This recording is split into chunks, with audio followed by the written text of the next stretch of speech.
Ya, pemirsa, itulah tadi gagasan yang disampaikan ketiga capres dalam menguatkan lembaga anti korupsi.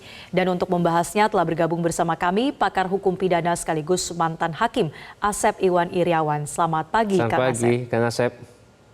Selamat pagi, Marcel. Selamat pagi, Mas Iqbal.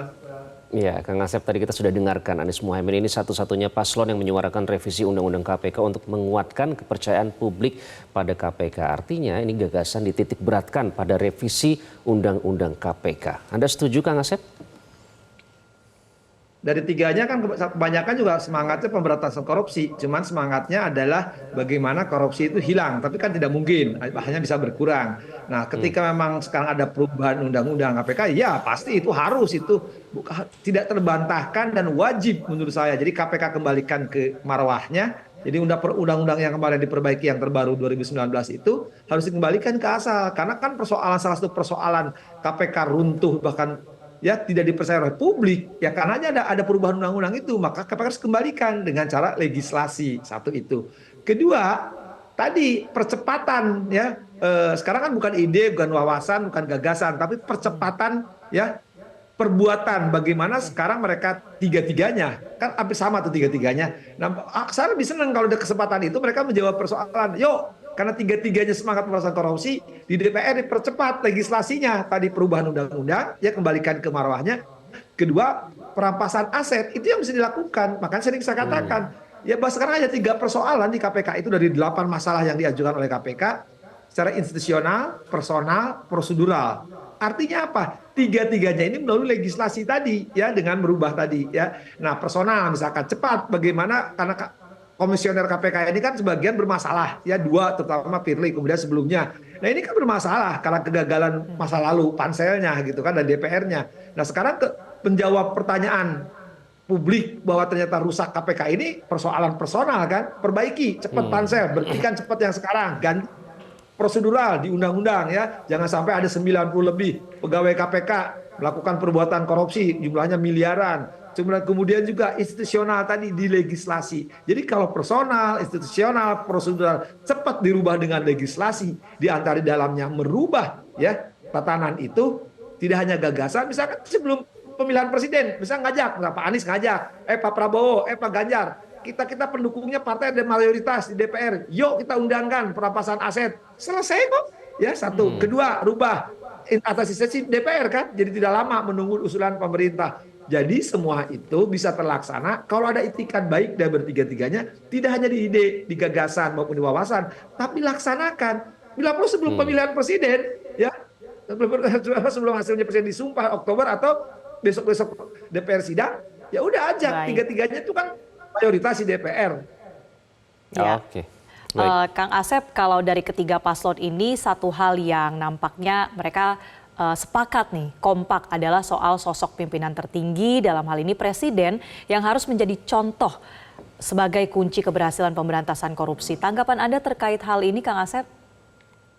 Ya, seharusnya kan di awal juga ketika calon-calon bermasalah dulu kan kita yang bermasalah pimpinan KPK ini kan kita masyarakat sipil, kemudian teman-teman lain itu kan memprotes orang ini tidak berintegritas, punya masalah. Jadi ketika pansel dibentuk oleh presiden, presiden harus menanyakan, kan usulan semua calon ini kan dari presiden. Ketika presiden mengajukan calon-calon ini, orang-orang punya integritas, intelektualitas ya, itu yang penting diajukan ke DPR. Kan tidak mungkin orang-orang bermasalah ini kalau tidak diajukan oleh presiden. Kalau presiden mengajukan orang-orang terbaik dari pansel, ya pasti DPR juga tidak akan muncul. Tapi masalahnya orang ini bermasalah muncul di DPR bisa transaksional kan, makalah muncul orang itu. Maka saya bilang nanti presiden perlu bagaimana ketika membentuk pansel ini harus janganlah karena misalkan kemarin kan ketika pansel seolah-olah kesannya 7 Sri Kandi. Lah jangan karena urusan begituan diangkat, tapi inilah tokoh-tokoh bangsa atau misalkan aktivis-aktivis anti korupsi, mereka panselnya.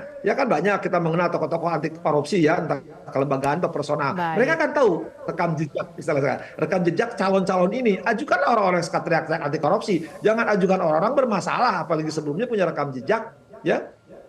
Oke, Kang Asep, itu juga muncul ya karena yang banyak aktivis anti korupsi sebelumnya yang menyatakan bahwa komitmen memperkuat KPK, ternyata setelah menjabat ternyata disebut malah justru memperlemah KPK termasuk dengan revisi Undang-Undang KPK tersebut. Namun saya ingin berpindah ke soal poin yang disampaikan oleh Prabowo, Kang Asep. Prabowo menyebut menyejahterakan hakim seperti yang ada di negara lain seperti Amerika misalnya. Apakah ini efektif untuk mencegah praktek hukum di lembaga peradilan? Kita tahu kasus korupsi belakangan ini sudah masuk ke ranah Hakim Agung, Kang Asep. Ya, gaji besar, remunerasi kejar tidak menjamin integritas. Sekali lagi, tetap ya, saya katakan integritas itu menentukan. Kan faktanya dulu gaji Hakim Agung itu kan belum naik. Begitu dinaikkan, ternyata tertangkap di Mahkamah Agung beberapa ya, dari mulai bawahannya, atasan sampai Hakim Agung. Artinya apa? Ketika yang bersangkutan naikkan gaji, itu tidak menentukan. Yang menentukan tetap integritas. Kalau seorang sejak awal pengabdiannya ya tidak mencari uang tapi berbakti kepada negara sesuai tugasnya dia sebagai hakim, ya selesai. Tapi kalau digaji kan malah justru membahayakan. Kalau gaji hakim diperbesar, mereka bagi hakim-hakim bermasalah ya, karena saya percaya banyak hakim-hakim terbaik di Republik ini.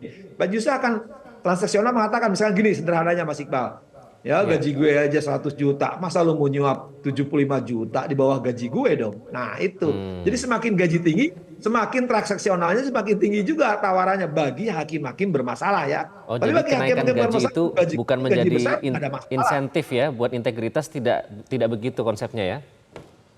Tidak, bukan konsep itu. Jadi gaji tidak menentukan, memang butuh gaji besar. Tapi saya kira dengan standar sekarang gaji-gaji hakim terutama Hakim Agung sudah lebih dari cukup. Ya, karena gaji hakim itu kan puluhan juta kan, bahkan sampai 100 juta lebih kan. Nah kalau mereka sudah usia menjelang sepuh, ya dengan mengurus cucu, masa kebutuhannya besar. Mereka tinggal banyak beribadah aja di tempat-tempat ibadah.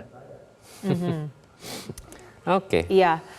Kang Asep, kemudian kalau kita bicara soal gagasan yang memang sudah disampaikan oleh para capres ini, bisa dikatakan ini juga janji politik mereka ya. Bagian mana yang Anda benar-benar paling setuju dan memang konkret untuk bisa diimplementasikan nantinya? Ya, satu kata legislasi, perubahan ya. Maaf saya tidak misalnya. Jadi perubahan tadi dalam arti apa? Merubah undang-undang yang ada, tiga hal tadi, personalnya, proseduralnya, institusionalnya. Dengan apa? Dengan legislasi. Legislasi ini jalan arahnya sudah ada.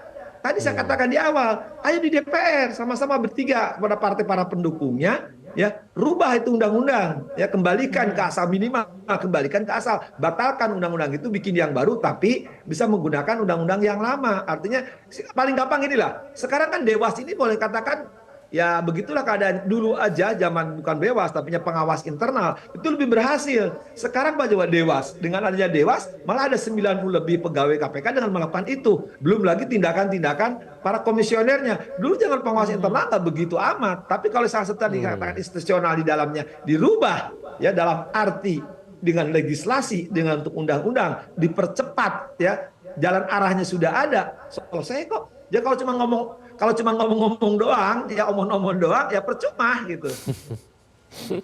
Oke, baik, terima kasih Kang Asep. Menarik mendengar perspektif, apalagi sebagai mantan hakim tentunya ternyata tidak menjamin tadi kata Kang Asep bilang sendiri. Terima kasih Kang Asep Iwan Yuryawan sudah bergabung dengan Metro Pagi Prime Time. Jelajahi cara baru mendapatkan informasi. Download Metro TV Extend sekarang.